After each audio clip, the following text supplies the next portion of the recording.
And it's so nice to see so many registered voters. Yeah, so many excited voices ready to be heard by Beto O'Rourke today. Woo! What was that? What I know most about this campaign is that it's a campaign that not only supports, but respects women, people of color, and the LGBT community. Yeah! The people, we know that Beto is ready to hear us, is ready to hear who we are, and is ready to hear the people that we love. This campaign is here for you. Beto is here for you. Beto, my mistake. Thank you. I am so excited for Americans, all people in this country who are deserving of health care, who are deserving of clean water, who are deserving of clean air, to get what they need to have a job that is not just the living wage, but the life wage, to have their time. Yeah! Y'all ready to? I guess I'm okay. Yes, you are! Oh, this is amazing.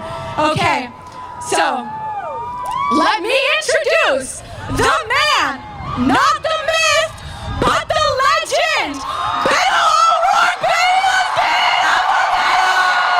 Woo! He's coming. Sorry, taking a little longer than I thought. My speech was supposed to be Beto! Beto! Beto! Beto! Beto! Beto! Beto! Oh, here he comes! Y'all keep shouting! Beto! Beto! Beto! Beto! Beto!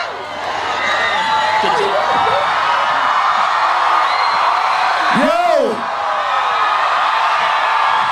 Come on up, Amy. Austin, how are you doing?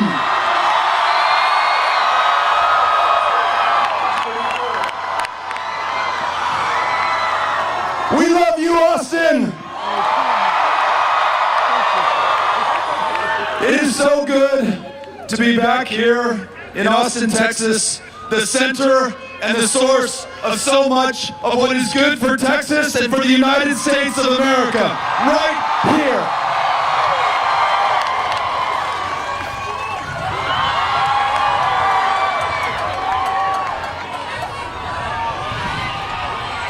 We come first to say thank you for literally transforming and changing the face of our democracy here in the state of Texas. What you did in 2017 and 2018 was nothing short of a miracle.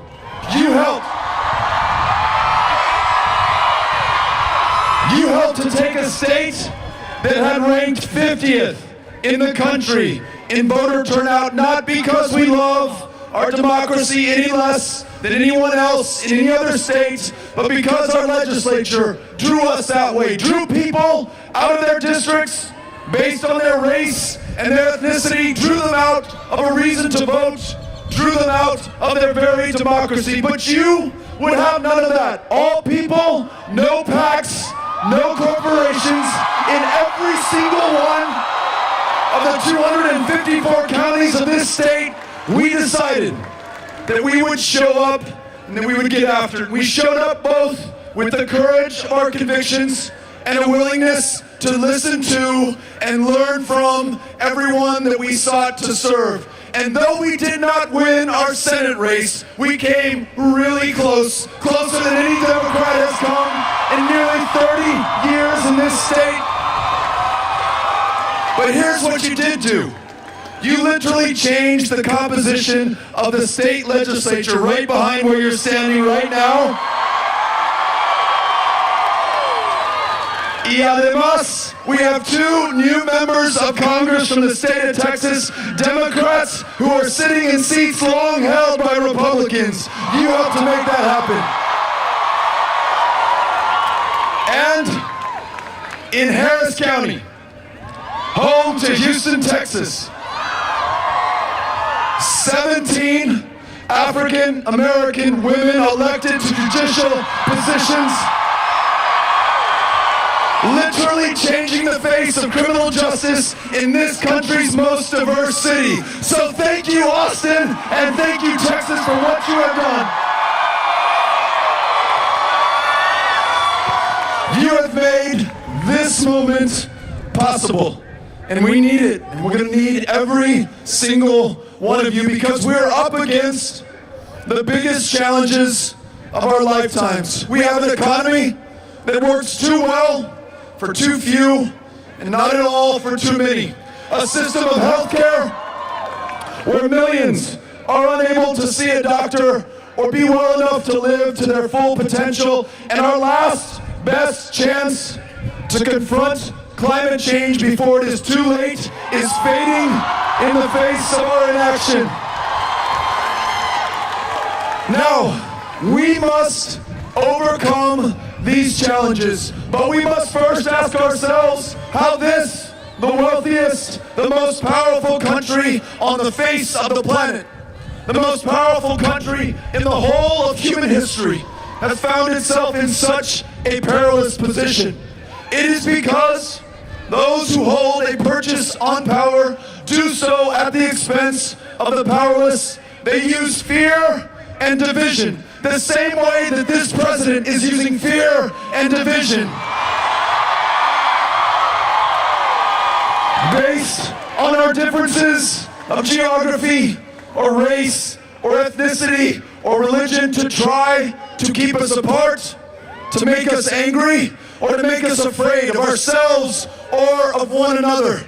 And then you have unrestricted money and influence that is literally able to purchase outcomes in our elections and in our legislation, inviting the cynicism, the distrust, and the disengagement of millions of our fellow Americans. The only answer to this is a vigorous democracy, both a political democracy and an economic democracy.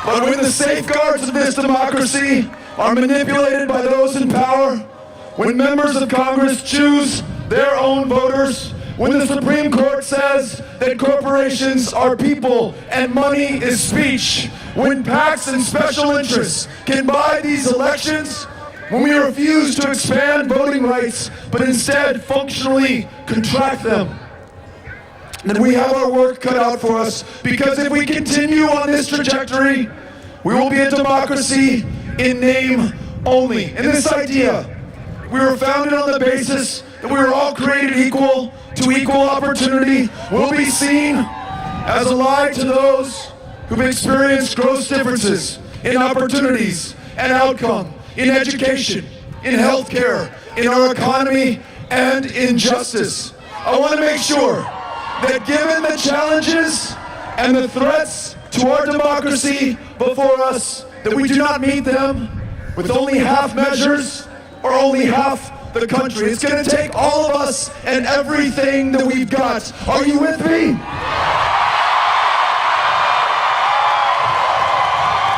So let's decide now.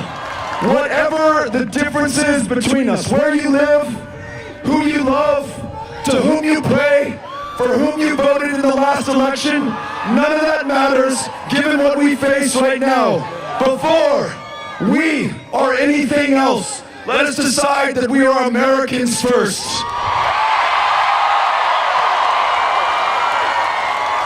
And in so doing, let's come together around this country's priorities. Guaranteed, high-quality, universal health care in every single part of the United States of America. And in a country, in the year 2019, that is losing too many of our fellow Americans to diabetes, to the flu, to curable cancers, then universal care means every single one of us is able to see a primary care provider. Every single one of us is able to see a mental health care provider. And in the midst of a crisis in maternal mortality, 3 times as deadly for women of color. Universal care means every woman makes her own decisions about her own body.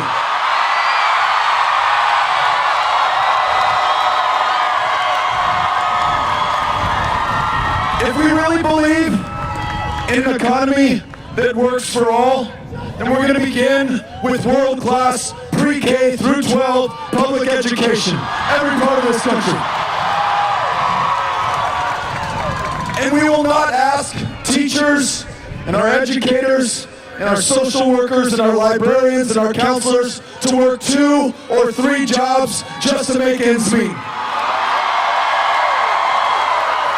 They already have the most important job in front of them, unlocking that lifelong love of learning within every single child.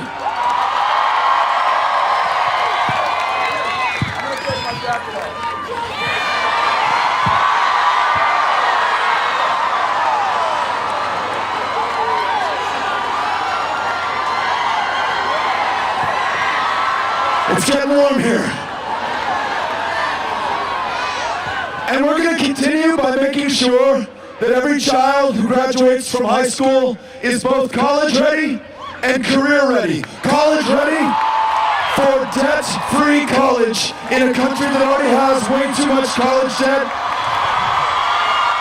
And career ready, meaning that we strengthen the power of unions and the ability to enter apprenticeships, to be able to learn trades and skills that will allow us to command jobs that pay a living wage for the course of our life. And we're going to make sure that your family, that your gender, that your race, that your sexual orientation does nothing to prevent your economic advancement. It means that women receive equal pay. It means paid family leave for every family in this country. It means no discrimination in the workplace for anyone on any basis. And then those communities that have been shut out of capital, of home loans, of the ability to build wealth for generations, ever since the end of Reconstruction, we're going to prioritize their access to capital so that they can get ahead as well. And if we truly believe in this country, in justice for all, every single one of us, then we will squarely confront the fact that we have the largest prison population per capita on the face of the planet. And those who are locked up tonight are disproportionately people of color. Far too many there for nonviolent drug crimes, including possession of marijuana, a substance that is legal in most states in the Union. So let's do this. Let's end the federal prohibition on marijuana. Let's expunge the arrest records for everyone arrested for possession of marijuana. Let's end cash bail. Let's end for-profit prisons. And let's end the war on drugs, which has become a war on people.